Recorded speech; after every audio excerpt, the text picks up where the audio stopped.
За сайн байцгаана уу эрхэм монголчуудаа. Та бүхэнд өнөөдрийн мэндийг хүргэе. Экологийн цагдаагийн албанаас монголчуудыгаа мод тарихыг уриалж байгаа юм байна. Би ч гэсэн энэ уриалгад нэгдэж байгаадаа баяртай байна. За мод тарих нь хүчил төрөгч ялгаруулна, агаарын бохирдлыг бууруулна, тоосчлтыг багасгана, дуу чимээг намсгана. За бүр сэтгэл санааны гутралаас сэргийлнэ. Жишээлбэл ой модыг хараад ууралдаг хүн гэж байхгүй. Маш сайхан ногоон өнгийг хараад хүн тайвширлыг олдог. Гоозон маш гоё мэдрэмж авдаг. Гэх мэт олон талын ач холбогдолтой. Тиймээс мод тарих нь бол хүн бүхний хамгийн дуртай ажлын нэг байх ёстой. За дэлхийн өндөр хөгжилтэй орнууд хэрхэн ойжуулалт болон цэцэрлэг төрөлн байгуулдаг талаар та бүхэндээ багахан дуулгая гэж бодож байна. Жишээлбэл би намын арлын ойролцоо уулархаг ус гол ихтэй аялал жуулчлалын бүс нутагт ирсэн байна. Энэ бол Солонгос. За жишээлбэл Солонгост ой модыг бол маш ач холбогдол өгдөг.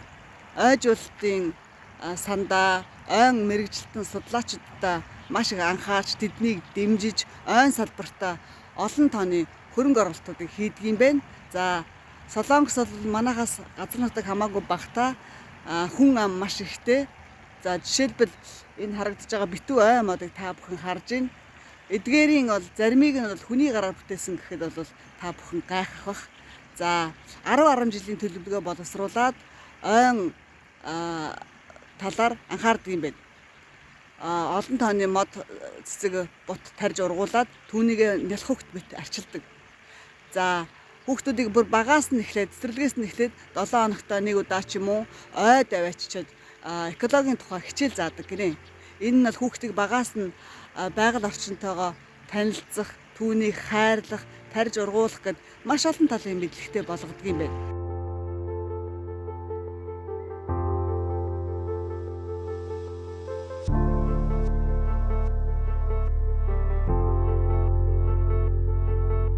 За ойжуулалтаасаа гадна энэ тэндгүү цэцэрлэг төрөлнгүүдийг маш олноор байгуулдаг.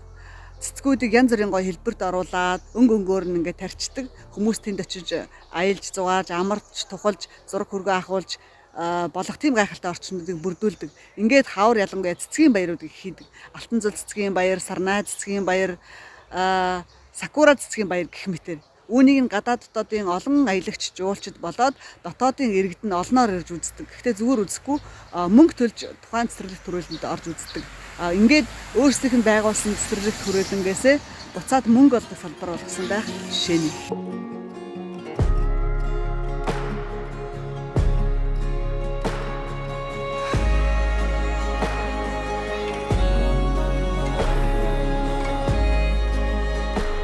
За гэх мэтчлэн метрогоор автобусаар яваад хүрчих цэцэрлэг төрөлнгүүдээс гадна хот суурин газрын ойролцоо хорооллуудын дунд гэх мэт жижиг цэцэрлэг төрөлнгүүд маш олон байдаг. Тэнд одоо хүмүүсийн ая дохыг хангасан сарвч, сүүдрөвч, усан ориглуур гэх мэт бүхий л боломжууд бүгд байдаг. Гүйлтийн замж гэдэг юм уу те бие бэлдаржуулах, чирэгжүүлэх тоног төхөөрөмжүүдийг хүртэл тавьсан байдаг.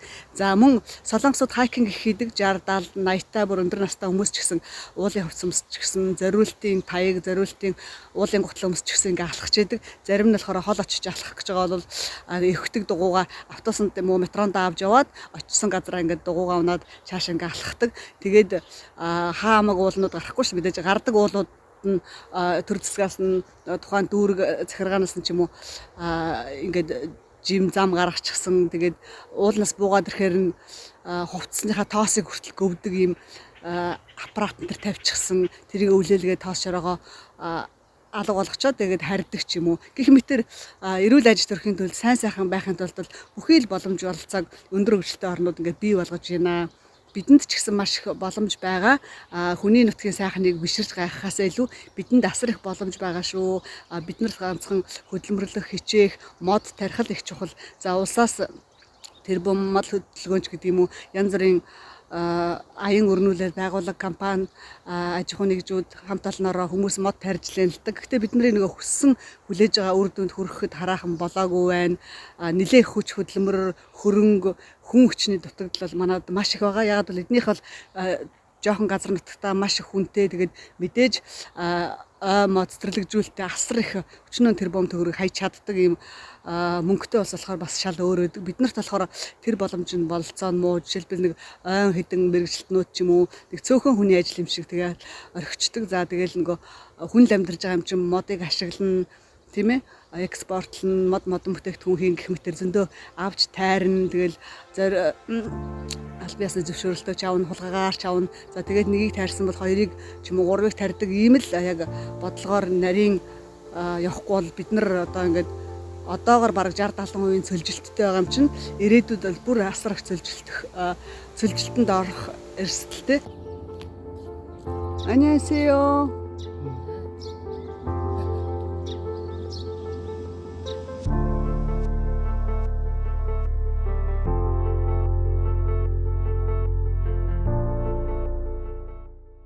За миний ард ингээд Солонгосын нэгэн жирийн иргэн ногоог арчлаад сууж байна.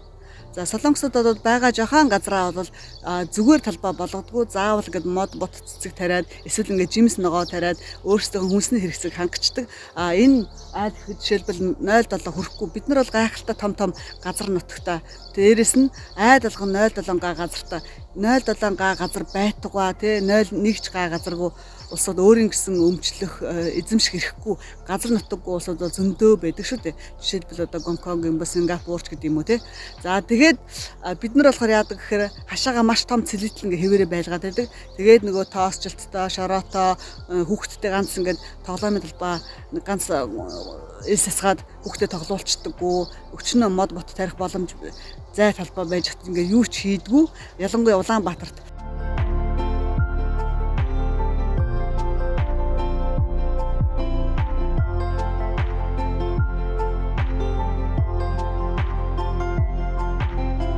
хэрвээ та хашаандаа мод тарьчих юм бол дуу чимээг намсган, тийм ээ, сэтгэл готрал, стресс бухимдлаас ангижрэн штэ гайхалтай тарьсан модоо хараад, цэцгээ хараад баярлан, тийм ээ. Ингээд агаарын бохирдлыг бууруулна, тоосчлтыг багасгана, хүчил төрөгч түүнээсээ аавна гэх мэт ийм гайхалтай боломжуудыг байхад бид нар ингээ өөрсдөө хашаандаа яагаад мод тарьдаг юм бэ гэж асуумаар байна.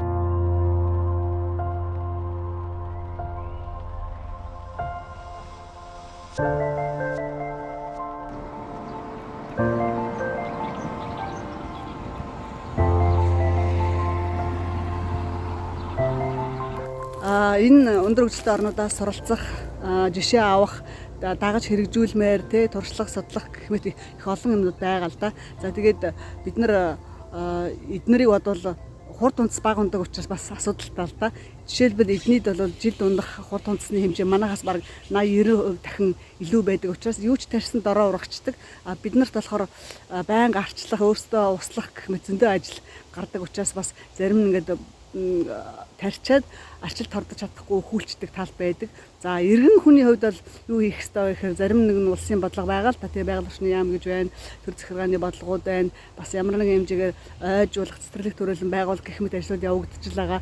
Гэхдээ хувь хүмүүсийн оролцоо маш их чухал. Дэлхийд даяар ингээд судалгаа явуулахад Монголын хүн амын өвчлөл маш их байна тий.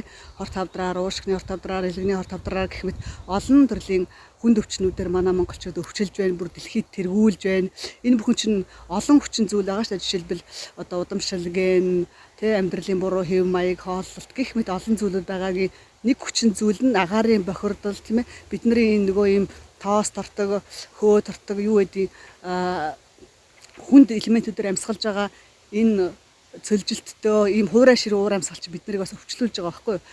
Тэгэхээр бид нар эрүүл байх нэг л гол үндэс бол мод тарих юм байна. Тэгжээж бид нар тоос шараагүй, дуу чимээгүй, тийм ээ, стресс багтаа сэтгэл амгалан байж иж эрүүл бас урт наслах юм байна гэж бодож байна. Япончууд, солонгосууд ингээд 70, 80, 100 хүртэл насалдаг. За монголчуудын маань дундаж насалт гэсэн чинь 50, тэгэл 55 хүрээл ихэнхдээ ингээл өгчдөг. Тэгэхээр бидний амьдралын буруу хэм маяг байна. Яг хамгийн гол хүчин зүйл нь бол бидний орчин нөхцөл байна. Тэгэхээр бүгдээрээ эрүүл урт удаан насалж болох нэ. Тэхийн тулд бүгдээрээ дор бүрнээ өөрөөсөө хичээх чадах одоо хашаандаа мод тарих цэцэрлэгжүүлэхээс эхлээд бүгдээрээ урт удаан эрүүл сайхан гоё амьдарцгаамаар байна л гэж хэлмээр байна.